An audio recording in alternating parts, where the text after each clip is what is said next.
Chapter 8. On a morning in April, 4 months after the day, Randy Bragg awoke and watched a shaft of sunlight creep down the wall. At the foot of the couch, Graf squirmed and then wormed his way upward under the blanket. During the January cold spell, Randy had discovered a new use for Graf. The Dachshund made a most satisfactory foot warmer, mobile, automatic, and operating on a minimum of fuel which he would consume anyway. Randy flung off the blanket and swung his feet to the floor. He was hungry. He was always hungry. No matter how much he ate the night before, he was always starving in the morning. He never had enough fats or sweets or starches, and the greater part of each day was usually spent in physical effort of one kind or another. Downstairs, Helen and Lib would be preparing breakfast. Before Randy ate, he would shower and shave. These were painful luxuries, almost his only remnant of routine from before the day.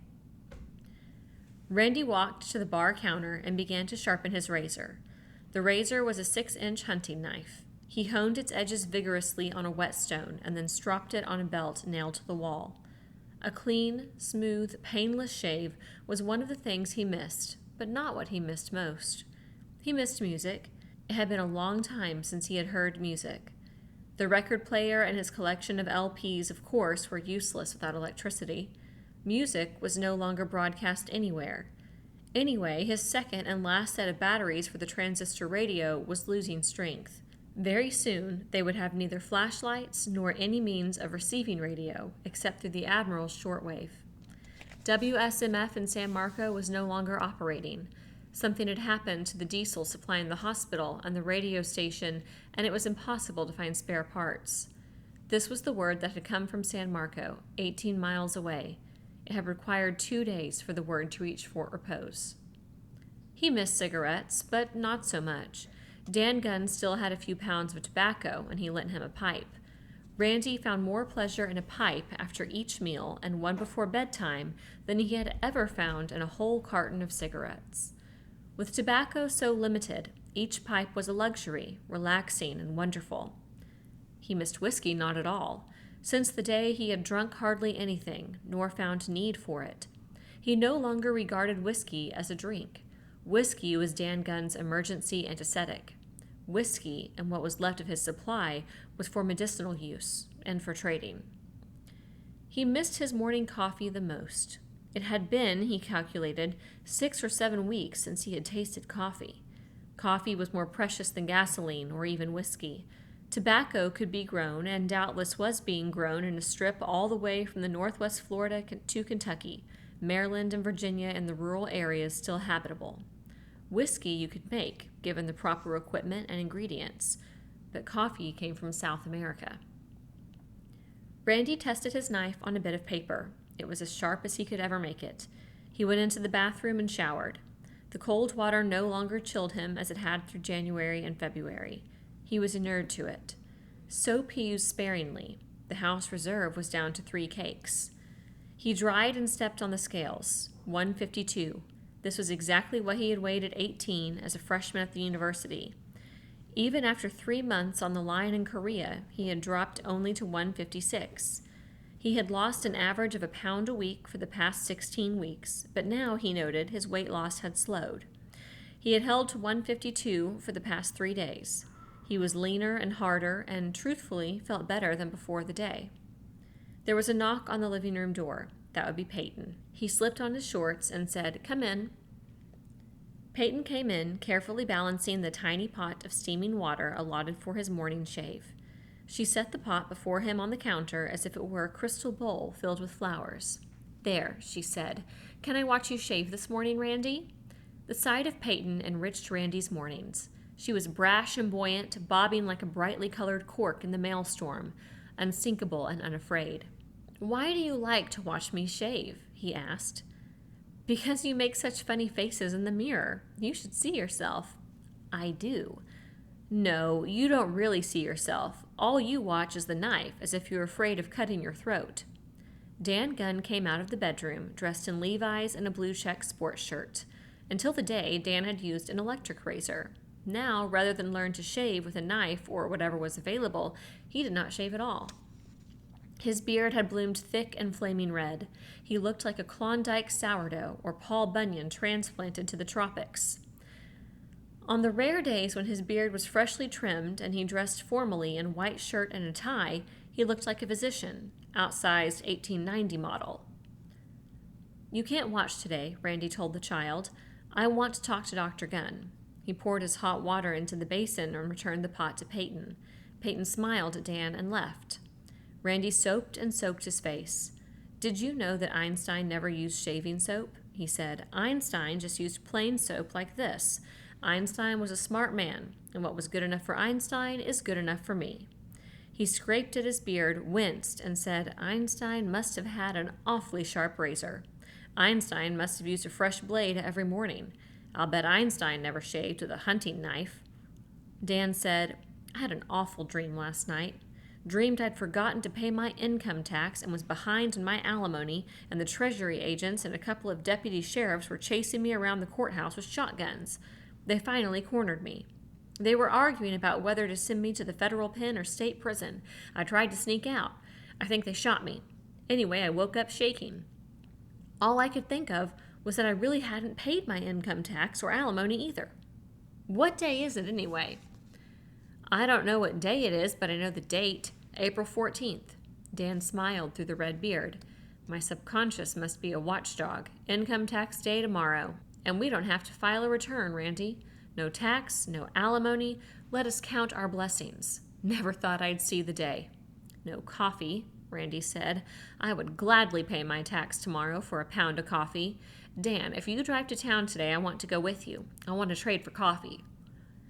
Dan had evolved a barter system for his services. He charged a gallon of gas, if the patient had it, for house calls. Most families had somehow managed to obtain and conserve a few gallons of gasoline. It was their link with a mobile past, insurance of mobility, and some emergency of the future. Sickness and injury were emergencies for which they would gladly dip into their liquid reserve. Dan made a little profit. Perhaps half of his patients were able and willing to pay with gasoline. Still, he managed to keep the Model A's tank nearly full, and on his rounds he was continuously charging batteries. Bill McGovern had instituted a system of rotating the batteries in the car.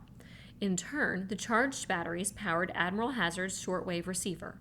Not only was the car transport for Randy's water-linked enclave of families, it was necessary to maintain their ear to the outside world. Not that the world, any longer, said much. Dan said, "Sure, Randy, but it's going to take all morning. I've got a bad situation in town." "What's the trouble?" From downstairs, they heard Helen's voice. "Breakfast!" "Tell you later," Dan said. Randy was the last to reach the dining room. There was a tall glass of orange juice at his place and a big pitcher of juice at the center of the table. Whatever else they might lack, there was always citrus. Yet even orange juice would eventually disappear. In late June or early July, they would squeeze the last of the Valencias and use the last grapefruit. From then until the new crop of early oranges ripened in October, citrus would be absent from their diet. He saw that this morning there was a single boiled egg and a small portion of broiled fish left over from the night before. "Where's my other boiled egg?" he said. "Malachi only brought over 8 eggs this morning," Helen said. "The Henrys have been losing chickens." "What do you mean, losing them?" "They're being stolen." Randy put down his juice. Citrus, fish, and eggs were their staples. A drop in the egg supply was serious. "I'll bet it's an inside job," he said. "I'll bet that no-good two-tone has been swapping hens for liquor." Lib spoke. "Malachi thinks it's wild cats, that is, house cats that have gone wild." "That's not the worst of it," Helen said. "One of the Henry's pigs is missing. They heard it squeal, just once. Preacher thinks a wolf took it. Preacher says he found a wolf track." "No wolves in Florida," Randy said. "No four-legged wolves." The loss of hens was serious, but the loss of pigs disastrous. The Henry sow had produced a farrow that in a few weeks would add real meat to everyone's diet. Even now, they weighed 12 to 15 pounds. Each evening, all food scraps from the Bragg, Wetcheck, and Hazard households were carried to the Henry place to help feed the pigs and chickens. Every day, Randy had to argue with Helen and Lib to save scraps for Graff. Randy was conscious that the Henry supplied more than their own share of food for the benefit of all. When Preacher's corn crop ripened in June, the disparity would be even greater. and it had been Two-Tone, of all people, who had suggested that they grow sugar cane and then explored the riverbanks in the Henry's leaky, flat-bottomed skiff until he had found wild cane. He had sprigged, planted, and cultivated it. Because of the Henrys, they could all look forward one day to a breakfast of cornbread, cane syrup, and bacon. He was sure they would find a way to convert the corn to meal, even if they had to grind it between flagstones. "I don't think we're doing enough for the Henrys," Randy said. "We'll have to give them more help." "What kind of help?" Bill McGovern asked. "At the moment, help them guard the food supply, keep away the prowlers, cats, wolves, humans, or whatever." "Can't the Henrys do it themselves?" Helen asked. "Don't they have a gun?" "They've got a gun, an old, beat-up single-barrel 12-gauge, but they don't have time. You can't expect Preacher and Malachi to work as hard as they do every day and then sit up all night. And I wouldn't trust Two-Tone. He'd just sleep." "Do I hear volunteers?" "Me," said Ben Franklin. Randy's first impulse was to say no, that this wasn't a job for a 13-year-old boy. Yet Ben was eating as much as a man, or more, and he would have to do a man's work. "I thought you and Caleb were chopping firewood today." "I can chop wood and stand watch, too." "Better let me take the first night," said Bill McGovern. "I wouldn't want to see anything happen to those pigs." Bill was thinner, as they all were, and yet it seemed that he had dropped years as well as weight. With his fork, he touched a bit of fish at the edge of his plate. "You know, for years I looked forward to my vacation in the Basque Country. That's why I built a house on the Timucuan when I retired. But now I can hardly look a bass in the face. I want meat. Real red meat." Randy made his decision. "All right, Bill, you can take the watch tonight, and we'll rotate thereafter. I'm sure the Admiral will take a night, too." "Do I get a night?" Ben Franklin asked. His eyes were wide and pleading. "You get a night, Ben. I'll make up a schedule and post it on the bulletin board." A bulletin board in the hallway with assignment of duties had become a necessity. In this new life, there was no leisure. If everybody worked as hard as he could until sundown every day, then everybody could eat, although not well. Each day brought a crisis of one kind or another. They faced shortages of the most trivial but necessary items.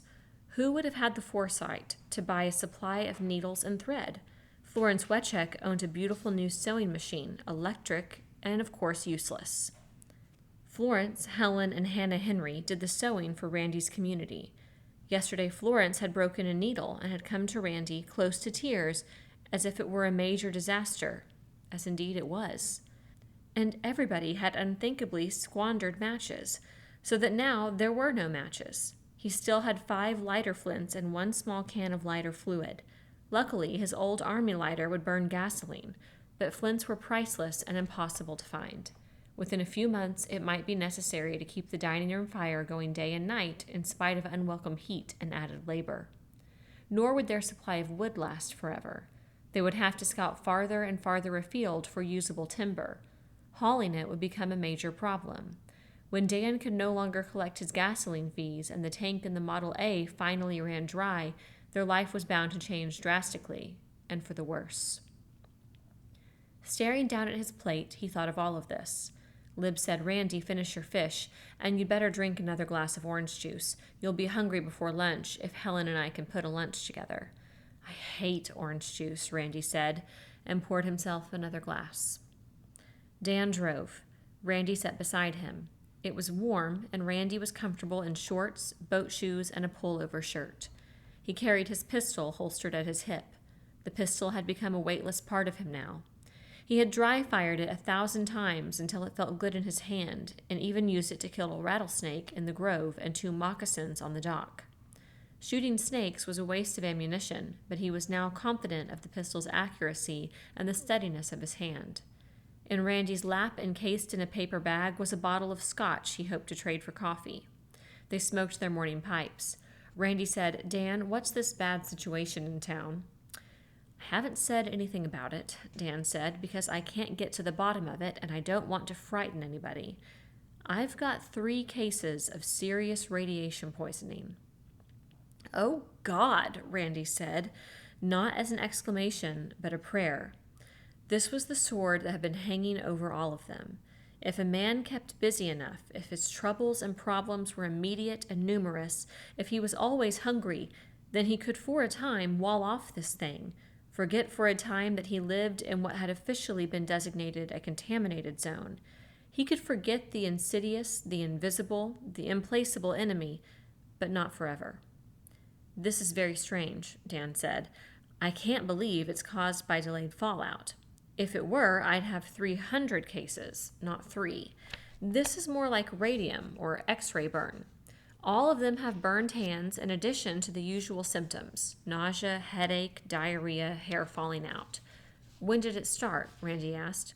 "Porky Logan was the first man hit. His sister caught me at the school 3 weeks ago and begged me to look at him." "Wasn't Porky somewhere in the southern part of the state on the day? Couldn't he have picked up radiation then?" "Porky was perfectly all right when he got back here, and since then he hasn't received any more exposure than the rest of us. And the other two have not left Fort Repose. Porky's a mess. Every time I see him, he's drunk. But the radiation is killing him faster than the liquor." "Who else?" "Big Mouth Bill Cullen will stop at his fish camp on the way to town. And Pete Hernandez."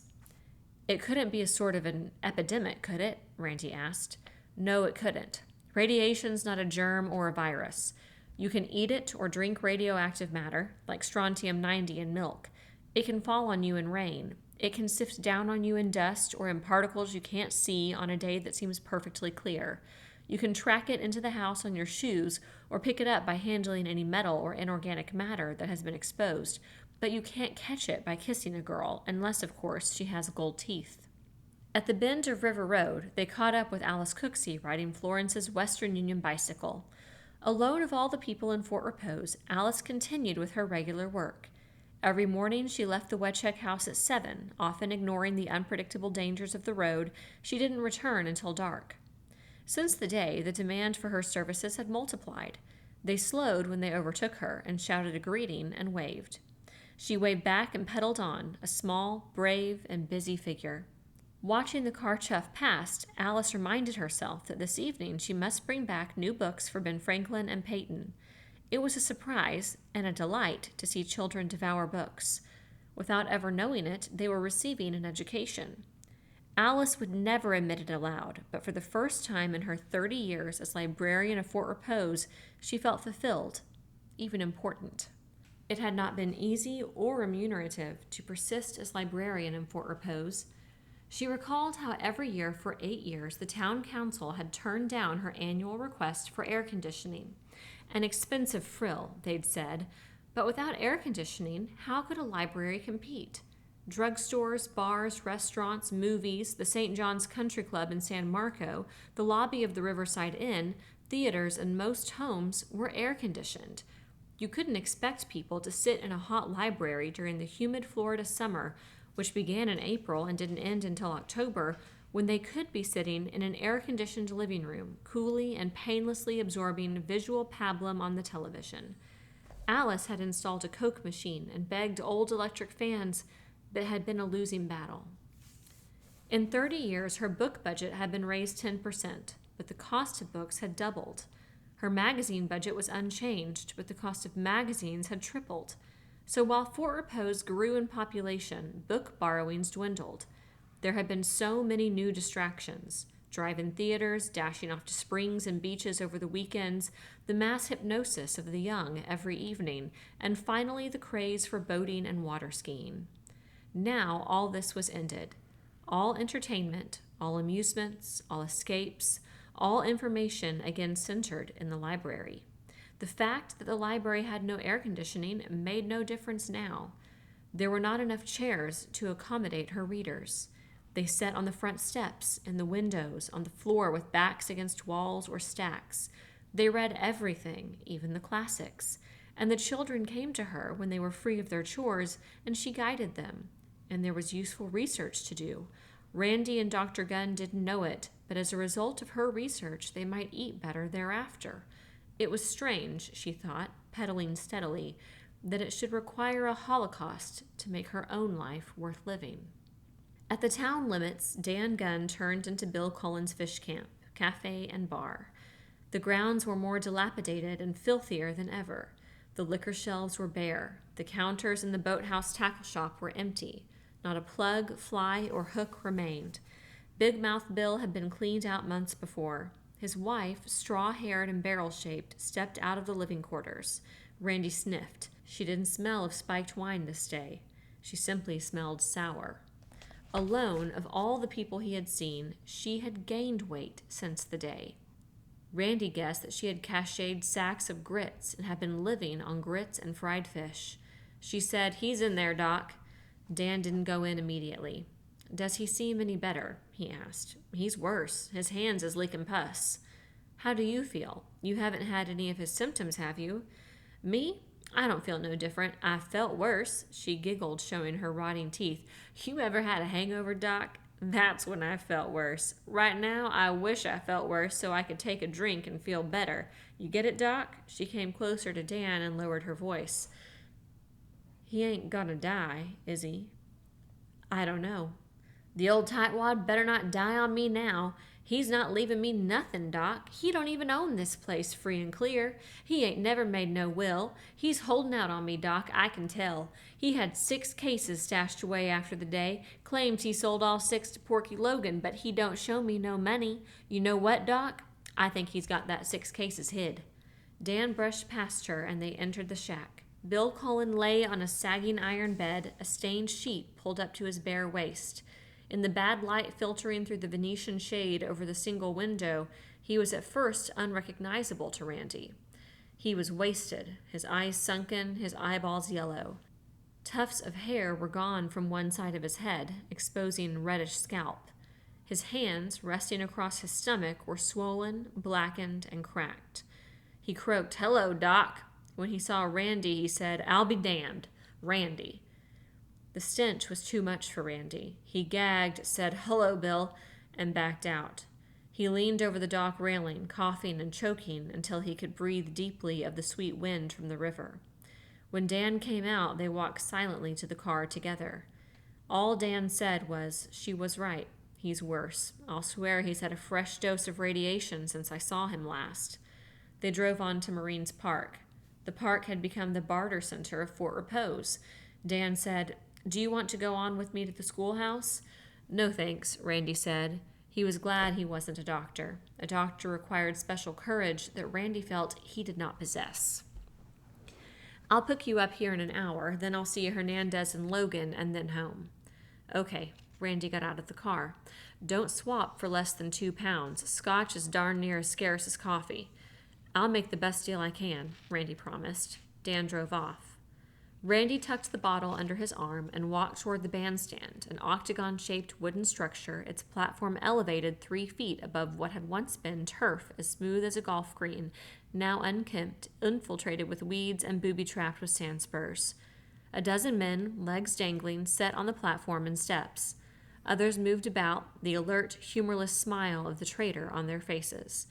3 bony horses were tethered to the bandstand railing. Like Randy, some of the men carried holsters at their belts. A few shotguns and an old-fashioned Winchester leaned against the planking.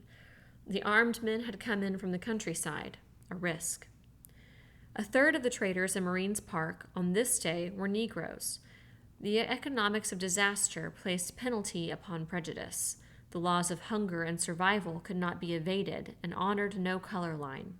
A backyard hen raised by a Negro tasted just as good as the gamecocks of Carlton Hawes, the well-to-do realtor who was vice president of the County White Citizens Council, and there was more meat on it.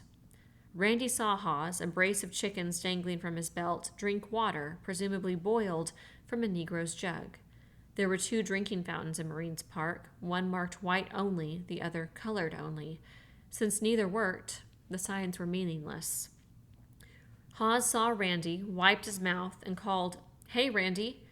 "Hello, Carlton." "What are you trading?" "Bottle of scotch." Hawes' eyes fixed on the paper bag, and he moved closer to Randy, cautious as a pointer blundered upon quail. Randy recalled from Saturday night at the St. John's Club that scotch was Hawes' drink. "What's your asking price?" Hawes asked. £2 of coffee. "I'll swap you these 2 birds, both young hens. See how plump they are? Better eating you'll never have." Randy laughed. "Being it's you, I'll tell you what I do. I've got eggs at home. I'll throw in a couple dozen eggs. Have 'em here tomorrow, on my word. If you don't believe me, you can take the birds now as a binder." "The asking price," Randy said, "is also the selling price. 2 pounds of coffee. Any brand will do. Hawes sighed. Who's got coffee? It's been 3 months since I've had a drink of scotch. Let me look at the bottle, will you? Randy showed him the label and moved on to the bandstand. The square pillars supporting the roof had become a substitute for the County Weekly's want ad section and the radio station announcements. Randy read the notices, some in longhand, some hand-printed, a few typewritten, pinned to the timbers. Will swap. Late model Cadillac Coupe de Ville, radio, heater, air-conditioned, battery run down but undamaged, for 2 good 28-inch bicycle tires and pump. Desperately need evaporated milk, rubber nipple, and 6 safety pins. Look over our home and make your own deal. Have canned ham, want large kettle Encyclopedia Britannica, box 12-gauge No. 7 shells, and toothpaste. Randy closed his eyes. He could taste that ham. He had an extra kettle, the encyclopedia, the shells, and toothpaste. But he also had prospects of fresh ham if they could preserve the Henry's young pigs from marauders, wolves, or whatever. Anyway, it was too big a price to pay for a small ham. Wanted, 320 fish hooks in exchange for expensive fly rod, reel, assorting lures. Randy chuckled. Sports fishing no longer existed. There were only meat fishermen now. Will trade, 50 horsepower outboard motor, complete set power tools, cashmere raglan topcoat for half-pound of tobacco and axe. Randy saw a notice that was different. Easter services. An interdenominational Easter sunrise service will be held in Marines Park on Sunday, April 17th. All citizens of Fort Repose, of whatever faith, are invited to attend. Signed, Reverend John Carlin, First Methodist Church. Reverend M.F. Kinney, Church of St. Paul's. Reverend Fred Bourne, Timucuan Baptist Church. Reverend Noble Watts, Afro Repose Baptist Church. The name of the rector of St. Thomas Episcopal Church, where there had always been a brag pew, was missing. Dr. Lucius Somerville, a gentle, white-haired man, a boyhood companion of Judge Bragg, had been in Jacksonville on the morning of the day, and therefore would not return to his parish. Randy wasn't much of a churchgoer. He had contributed to the church regularly, but not of his time or himself. Now, reading the notice, he felt an unexpected thrill. Since the day, he had lived in the imperative present, not daring to plan beyond the next meal or the next day. Since this bit of paper tacked on peeling white paint abruptly enlarged his perspective, as if, stumbling through a black tunnel, he saw, or thought he saw, a chink of light. If man retained faith in God, he might also retain faith in man. He remembered words for which 4 months he had not heard, read, uttered, the most beautiful words in the language, faith and hope. He had missed these words as he had missed other things. If possible, he would go to the service, Sunday the 17th. Today was the 14th, and therefore Thursday. He stepped up on the platform. The men lounging there, some of them acquaintances, some strangers, were estimating the shape and bulk of the sack he held, like a football under his arm. Dour, bearded, hair unshorn or ludicrously chopped, they looked like ghost town characters in a Western movie, except they were not so well fed as Hollywood extras, and their clothing, flowered sport shirts, shorts, or slacks, plaid or straw-peaked caps, were incongruous. John Garcia, the Minorcan fishing guide, asked the orthodox opening question, "What are you trading, Randy?" "A fifth of scotch. 12 years old, the best." Garcia whistled. "You must be hard up. What are you asking?" 2 pounds of coffee. Several of the men on the platform shifted their position. One snickered. None spoke. Randy realized that these men had no coffee either for trading or drinking. No matter how well stocked their kitchens might have once been, or what they had purchased or pillaged on the day and in the chaotic period immediately after, 4 months had exhausted everything. Randy's community was far more fortunate with the bearing groves, the fish loyally taking bait, the industrious Henrys in their barnyard, and some small game, squirrels, rabbits, and occasional possum. John Garcia was trading 2 strings of fish, a 4-pound catfish and a small bass in one, warmouth perch and bream on the other. Garcia's brown and weathered skin had shriveled on his slight frame until he seemed only bones loosely wrapped in dried leather. The sun was getting warm. With his toe, Garcia nudged his fish into the shadow. "Wouldn't trade for fish, would you, Randy?" he asked, smiling. "Fish we've got," Randy said. "You River Road people do all right by yourselves, don't you?" the stranger said. "If you got Scotch liquor, you got everything. Us, we ain't got nothing." The stranger was trading a saw, 2 chisels, and a bag of nails. Randy guessed he was an itinerant carpenter settled in Pistolville. Randy ignored him and asked him the Marines Park inevitable second question. "What do you hear?" Old man Hochstetler, who was trading small tins of aspirins and tranquilizers salvaged from his looted pharmacy, said, "I hear the Russians are asking that we surrender." No, you got that all wrong," said Eli Blostein. "Mrs. Van Brooker Brown demanded that the Russians surrender. They said no, and then said that we should be the ones to surrender." "Where did you hear that?" Randy asked. "My wife got it from a woman whose husband's battery set still works," Blostein said. Blostein was trading work pants and a pair of white Oxfords, and he was asking canned corned beef or cheese. Randy knew that as the sun got higher, John Garcia's asking price for fish would drop lower.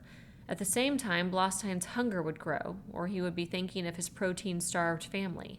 Before the fish were tainted, there would be a meeting of minds. John Garcia would have a new pair of work pants, and Blostein would have food. "What I would like to know," said Old Man Hochstetler, "is who won the war.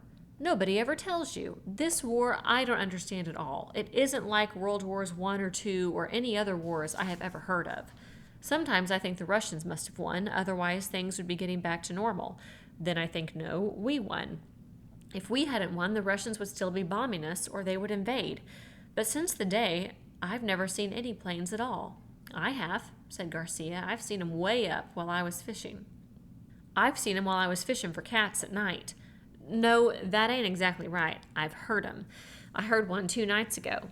"Whose?" Blostein asked. John Garcia shrugged. "Beats me."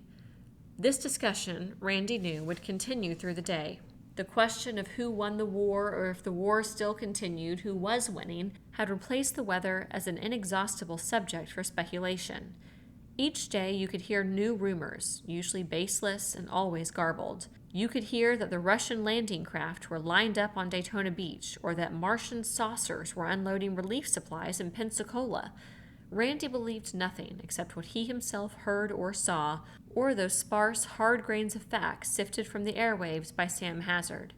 Randy had been leaning on the bandstand railing. He straightened, stretched, and said, "Guess I'll circulate around and look for somebody who's holding coffee." John Garcia said, "You coming to the Easter service, Randy?"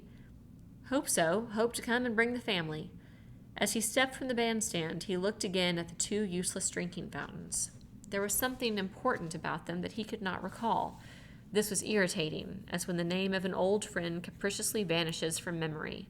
The drinking fountains made his mind itch. He saw Jim Hickey, the beekeeper, and a picnic basket under his long, outstretched legs relaxed on a bench. Before the day, Jim had rented his hives to grove owners pollinating young trees. Before the day, Jim's honey was a secondary source of income. Gravy, he called it. Now, honey was liquid gold, and beeswax, which candles could be dipped, another valuable item of barter. Jim Hickey, who was Mark's age, had learned beekeeping at the College of Agriculture in Gainesville. It would never make him rich, he had been warned, and until the day, it hadn't. Now he was regarded as a fortunate man, rich in highly desirable commodities endlessly produced by tens of thousands of happy and willing slaves. "What are you trading?" he greeted Randy. "A bottle of scotch. Are you holding coffee?" "No, I've been trying to trade for coffee myself. Can't find any. All I've got is honey." He lifted the lid of the picnic basket. "Lovely stuff, isn't it?" It was lovely. Randy thought of Ben Franklin and Peyton, whose need and desire for sweets could not be wholly supplied by the sugar content of citrus. It would be weeks before Two Tone's cane crop matured. Randy wondered whether he was being selfish, trading for coffee. It was true that he would share the coffee with the other adults on River Road, but the children didn't drink it. There were no calories or vitamins in coffee, and it was of no use to them. He forced himself to be judicial. When you examined the facts judiciously and asked yourself which would provide the greatest good for the greatest number, there could only be one answer. Coffee would furnish only temporary and personal gratification. He said, "Jim, maybe I could be persuaded to trade for honey." "I'm sorry, Randy, we're Adventists. We don't drink whiskey or trade in it." This contingency Randy had never imagined. Half aloud, he said, "Well, I tried." "I suppose you wanted the honey for Mark's children," Hickey said. "Yes, I did." Hickey reached into the basket and brought out 2 square, honey-packed combs. "I wouldn't like to see Mark's kids go without," he said. "Here, I'd give you more, except my supply is way down. There's something wrong with my bees this spring. Half my broods are foul, full of dead pupae and larvae. At first, I thought it was what we call sac brood, or queen failure. I've been to the library reading up on it, and now I wonder whether it couldn't be radiation. We must have had fallout on the day. After all, the whole state is a contaminated zone, and maybe it affected some of my queens and drones. I don't know what to do about it. It isn't something they taught us at the university." Randy removed the bottle from his paper bag, locked it under his arm, and replaced it with honeycombs. He was overwhelmed. He knew that Mark and Hickey had been in the same grade in primary school, but that they had never been close friends. Hickey was no more than an acquaintance. He lived in a neat, sea-green, 5-room concrete block house far out on the road to Pasco Creek. Randy, before the day, rarely saw him, and then only to wave a greeting. Randy said, "Jim, this is the nicest, most generous thing I can remember. I just hope I can repay you some way, someday." "Forget it," Hickey said. "Children need honey. My kids have it every meal." Randy heard the Model A's horn, raucous as an angry goose, and saw it pull up to the curb. Walking to the car, he noticed that it was clear and beautiful spring day, a better day than yesterday. The spores of kindness, as well as faith, survived in this acid soil. Randy climbed into the car and showed the honey to Dan and explained how it had been given to him. "The world changes," Dan said. "People don't. I still have one old biddy in the schoolhouse who prunes and trims the camellias and weeds the beds. They aren't her camellias, and nobody gives a damn about flowers anymore, except her. She loves flowers, and it doesn't matter where she is or what happens, she's going to take care of them.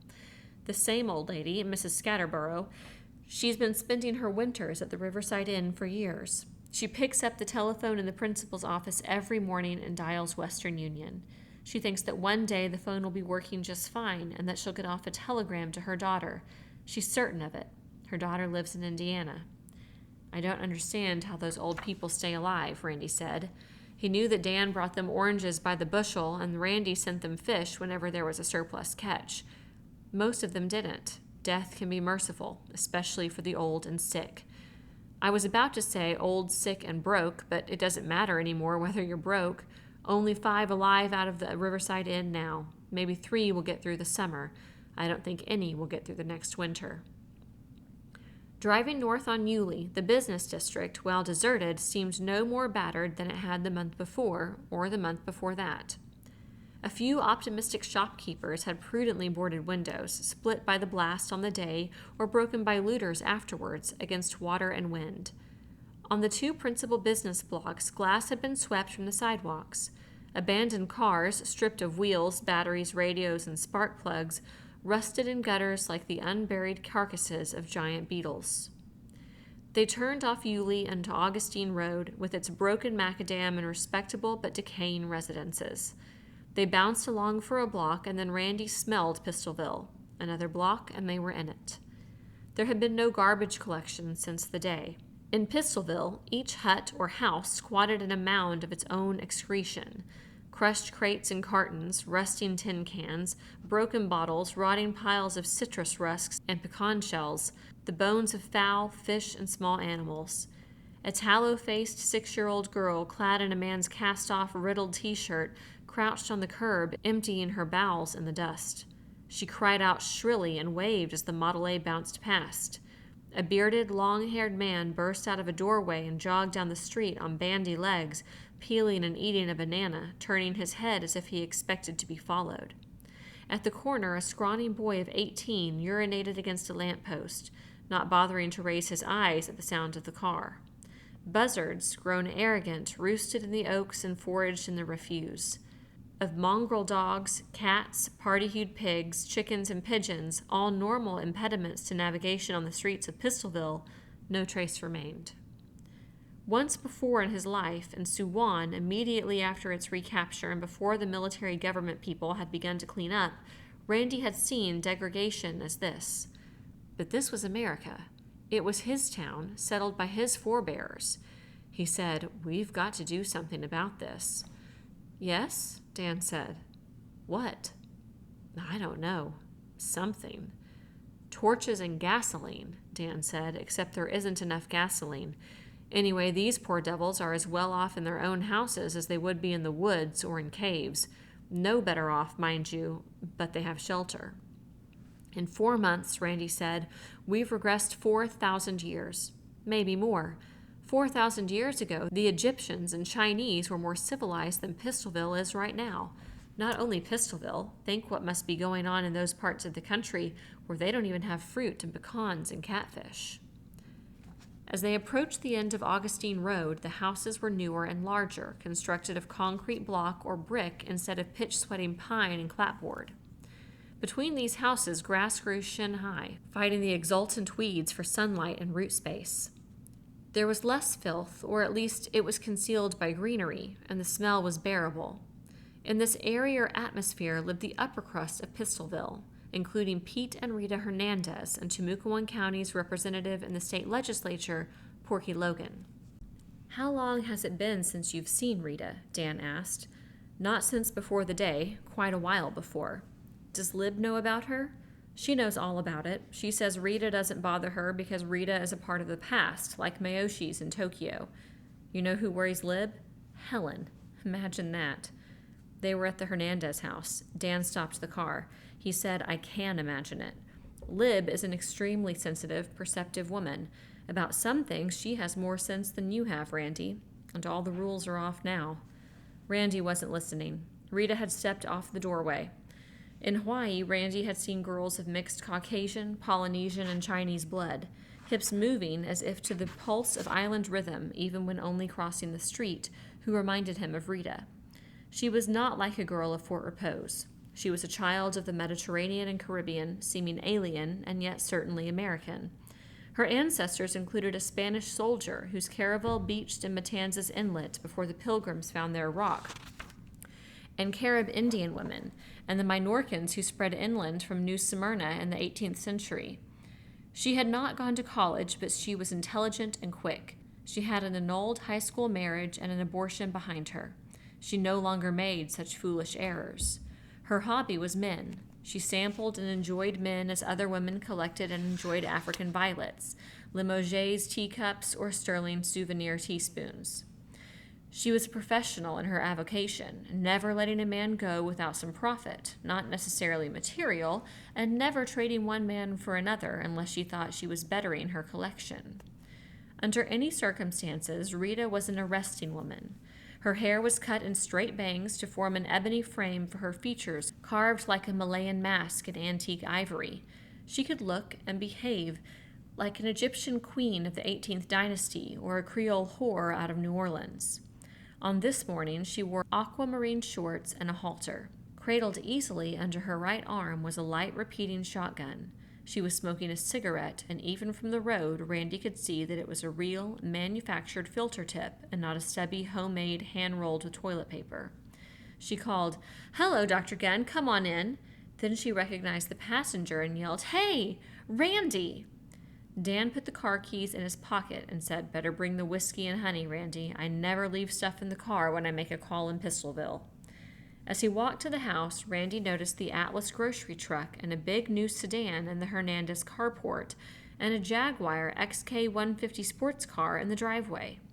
A latrine had been dug behind the carport and partially shielded from the road by a crude board fence. Rita swung open the screen door.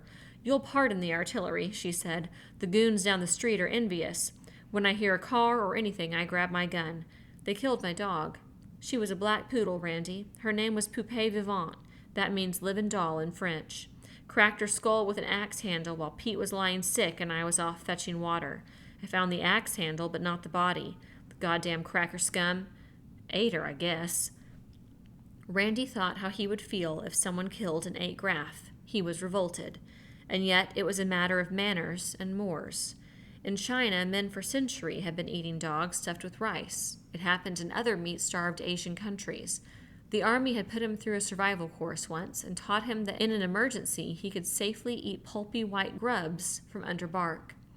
It could happen here. If a man could eat grubs, he could eat dogs.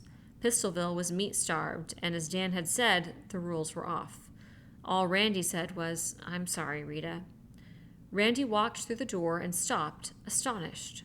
The 2 front rooms of the Hernandez place looked like show windows in a Miami auction house. He counted 3 silver tea services, 2 chests of flat silver, 3 television sets, and was bewildered by a display of statuary, silver candelabra, expensive leather cases, empty crystal decanters, table lighters, chinaware.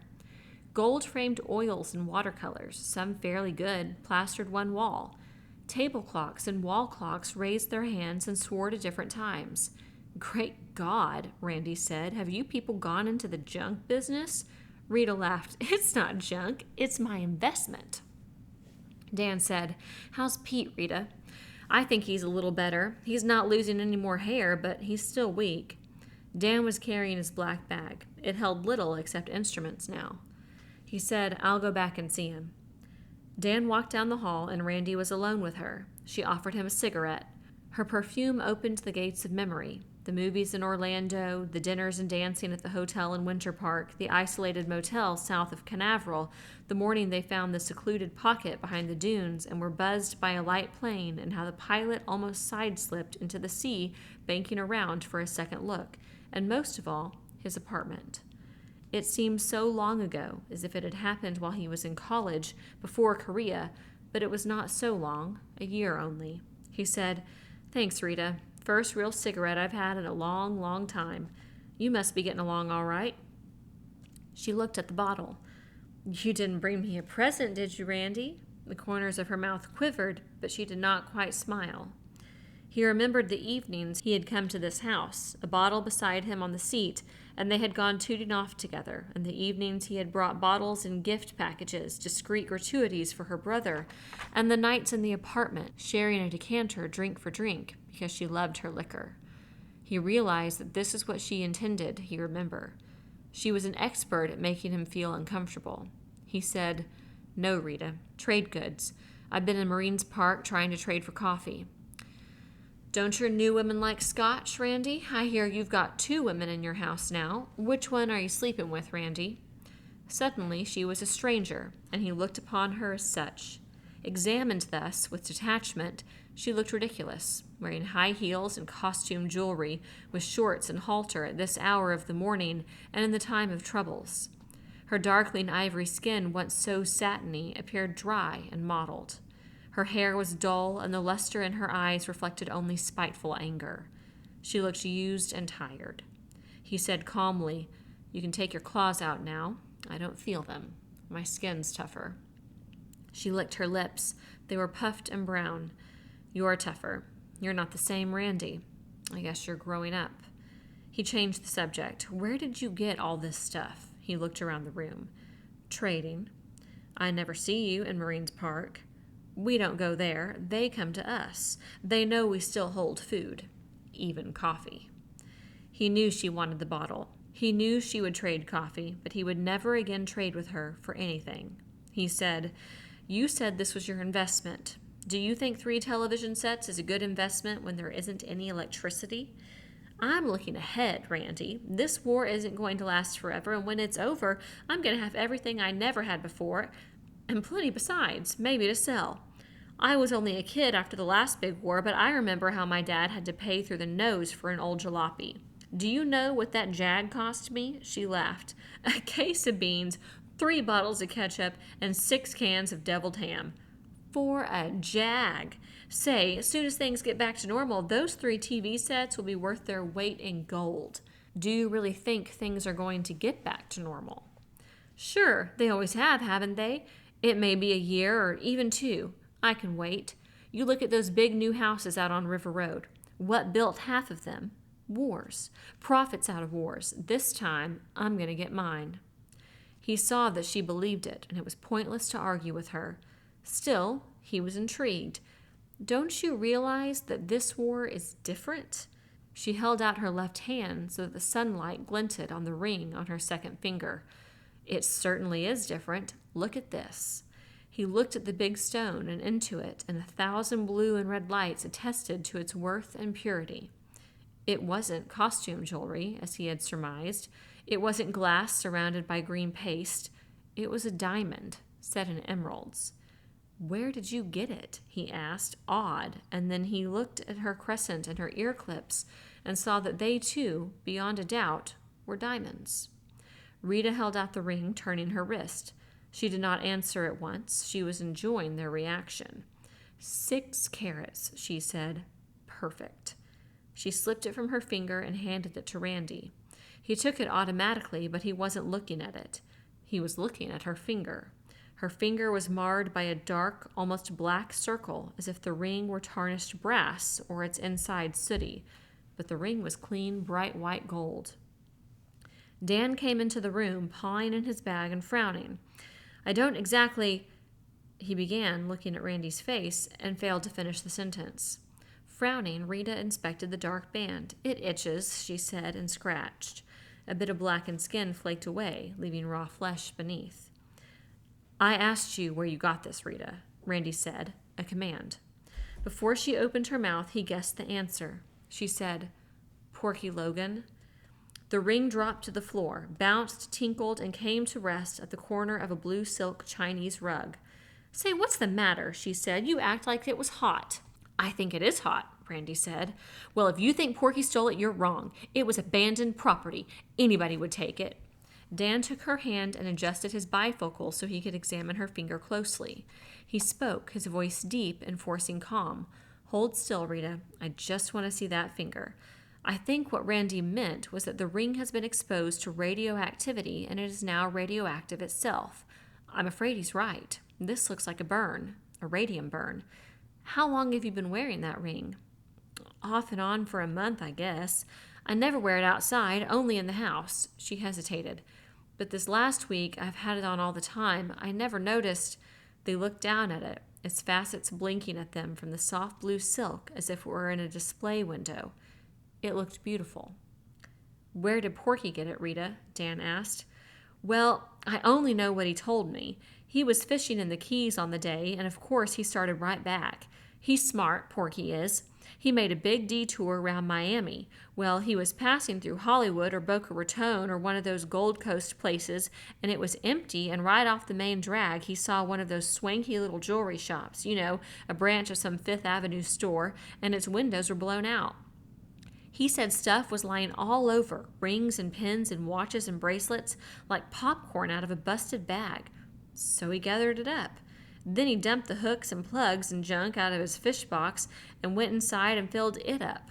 Porky said right then he was thinking of the future. He figured that money wouldn't be worth anything, but diamonds and gold were different. They never lost value no matter what happened." "Impregnated with fallout," Dan murmured. "Suicide." Rita's hands crept upward to her neck, and Randy noticed an oval mark in the hollow of her throat, as if the skin were painted darker there. Then her hands flew to her ears. The diamond ear clips fell to the rug beside the ring. She moaned, "Oh, God." "What did you have to give Porky for those diamonds?" Randy asked softly. "For the ring, hardly anything at all. For the rest of it, we gave him canned meat and cigarettes and coffee and chocolate bars and stuff like that. You know how Porky ate. For Christ's sake, Stock, what are you going to do about this?" She stared at her finger. "What else did Porky give you besides the diamonds?" Dan asked. "All sorts of stuff. He gave us a double handful of watches just for a case of pork and beans. Pete has—" She looked down the hallway. She said, "Pete!" and led them into his room. Pete Hernandez didn't look as bad as Bill Cullen, but he looked bad enough. His scalp scabby as with mange, face erupting, his hands swollen. He pushed himself back on his pillows, startled as they came in. Rita said, "Pete, take off those watches." "Are you nuts?" Pete was wearing a gold watch pushed up absurdly on each skinny arm. Pete looked at their faces and said, "Why should I take off my watches?" Dan leaned down and stripped them off and tossed them on a table. The flexible gold straps left black insignia. "They're radioactive. That gold is a hot isotope of gold. They've been poisoning you. Look." Pete looked down. It's just dirt. It's the heat. I've been sweating. Randy asked the question. Where's the rest of Porky's jewelry, Pete? Pete looked at Rita, his dulled black eyes uncertain and appealing. He said, They just want to get our gold and stones, Rita. Randy doesn't lie, Pete, and I don't think Dr. Gunn would steal anything from anybody.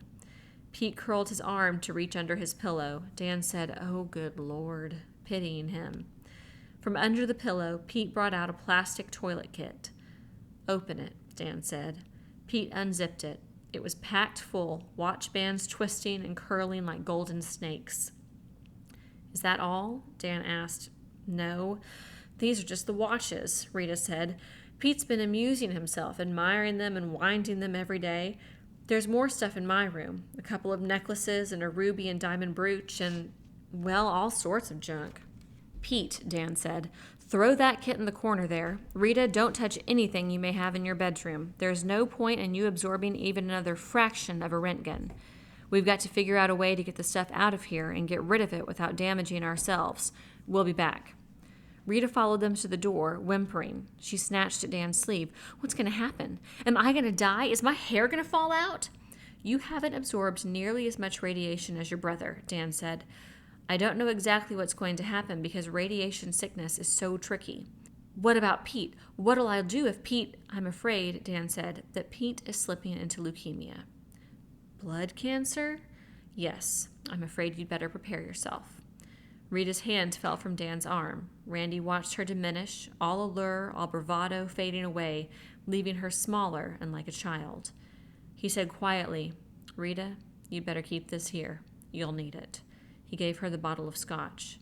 As he pressed the starter, Dan said, Why did you give her the whiskey? I feel sorry for her. That wasn't the only reason. If he had owed her anything before, he did no longer. They were quits. They were square. Is she going to be all right? He asked. I think so, unless a malignancy develops from the burn on her finger.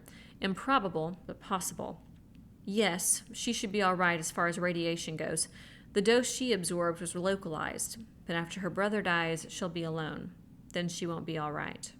She'll find a man, Randy said. She always has. Porky Logan's house stood at the end of Augustine Road, in a grove that rose up a hillside at the back of the house. It was a 2-story brick, the largest house in Pistolville, so it was said. Porky's sister and his niece had been caring for him, but he lived alone. His wife and 2 children had departed Pistolville 10 years before. They found Porky on the 2nd floor. He was sitting up in bed, unshaven chin resting upon blotched bare chest. Between his knees was a beer case filled with jewelry. His hands were buried into the forearm of this treasure. Dan said, Porky! Porky didn't raise his head. Porky was dead. Dan stepped to the bed, pushed Porky's body back against the pillows, and pried an eyelid open. Dan said, Let's get out of here. That's a furnace he's got in his lap. Randy tried not to breathe going down the steps. It was not only the smell of Porky's room that hurried him. Dan said, We've got to keep people out of this house until we can get Porky and that hot stuff underground. How do we do it? What about a sign? We could paint a sign. They found an unopened can of yellow paint and a brush in Porky's garage. Dan used the brush on the front door. In block letters, he wrote, Danger, keep out, radiation. You'd better put something else on there, Randy said. There are a lot of people around here who still don't know what radiation means. Do you really think so? I'm positive of it. They've never seen it or felt it. They hear about it, but I don't think they believe it. They didn't believe it could kill them before the day, and if they thought about it at all, and I don't think that they believe it now, you'd better add something they understand, like poison. So under radiation, Dan printed poison. He said, One other, Bill Cullen. Big Mouth Bill was as they had left him, except that he held a bottle of cheap rum in his misshapen hands and had been heading it. Randy hovered at the door so he could listen but not be submerged in the odors. Dan said, Bill, we found out what's making you sick. You're absorbing radiation from the jewelry Porky Logan traded for the whiskey. Porky's jewelry is hot. It's radioactive. Where is it? Bill laughed wildly. He began to curse, methodically and without imagination, as Randy had heard troops curse in the MLR in Korea. The pace of his obscenities quickened. He choked, frothed, and pulled at the rum bottle. Jewelry, he yelled, his yellow eyeballs rolling. Jewelry! Diamonds, emeralds, pearls, tinky little bracelets, all hot, all radioactive. That's rich. Where is it, Bill? Dan's voice was sharper. Ask her. Ask the dough-faced bitch. She has 'em, has the whole boot full. What do you mean? I've been hiding the stuff, figuring out that if she got her hands on it, she'd swap it for a bottle or two of vino. The jewels in one boot, the rum in the other. Believe it or not, this is the last of my stock. He sucked at the bottle. Go on, Dan said. I kept the boots, these boots here, he gestured at a pair of hunting boots, hid under the bed. It was safe, okay? You see, my woman, she never cleaned anything. Especially she never cleaned under the bed. Well, when she went out for a while, I thought I'd take a look at the loot. You know, it was nice to hold it in your hands and dream about what you were going to do with it when things got back to normal. But she was watching through the window. She's been trying to catch me, and just a while ago she did. She walked in grinning. I thought she was going to tell me the war was over or something. She walked in and reached under the bed and snatched the boot. All she said as she went through the door was, I hope you croak, you sneaky bastard. I'm going back to Apalachicola. Fascinated, Randy asked, how does she expect to get to Apalachicola? I kept the Plymouth in the shed. It was nearly full with gas. What was in the drum I had to service the outboards. I hope she wrecks. Dan picked up his bag. His huge shoulders sagged. His face was unhappy behind the red beard. Do you still have that ointment I gave you? Yes. Bill turned his head toward the table. Keep using it on your hands. It may give you relief. It may, but this will. Dan tilted the rum bottle and drank until he gagged. Riding back on River Road, Randy said, Will Cullen live? I doubt it. I don't have the drugs or antibiotics or blood transfusions for him. He reached down and patted his bag. Not much left in here, Randy. I have to make decisions now. I have drugs only for those worth saving. What about the woman? I don't think she'll die of radiation sickness. I don't think she'll keep that hot gold and silver and platinum long enough. She'll either swap for booze or, being stupid, try one of the main highways. I think the highwaymen will get her if she's headed for Apalachicola, Randy said. It was strange that the term highwaymen had revived in its true and literal sense. These were not the romantic and reputedly chivalrous highwaymen of Britain's post roads in the 16th and 17th centuries. These new highwaymen were ruthless and evil men who lately had been choking the thin trickle of communications and trade between towns and villages. Mostly, according to word that filtered into Fort Repose, they operated on the main highways like the Turnpike and routes 1, 441, 17, and 50, so they were called highwaymen. They passed the empty McGovern place. It was already lushly overgrown. You know, Dan said, in a few more months, the jungle will take over.